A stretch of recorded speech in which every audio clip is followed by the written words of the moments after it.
Bonjour, la Bible dit dans Proverbe 18 au verset 21, la mort et la vie sont au pouvoir de la langue. Quiconque l'aime en mangera les fruits.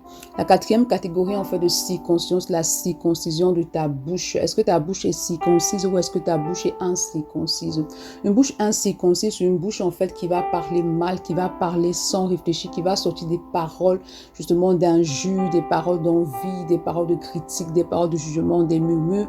C'est une bouche qui va prononcer des paroles qui sont en horreur et en abomination devant le Seigneur. N'oublie pas que la Bible dit que nous sommes faits à l'image de Dieu. Tu es fait à l'image de Dieu, c'est-à-dire que les paroles qui sortent de ta bouche ne sont pas inoffensives. Soit tu vas sortir de bonnes paroles qui vont être saisies par les anges et cela va apporter la bénédiction dans ta vie.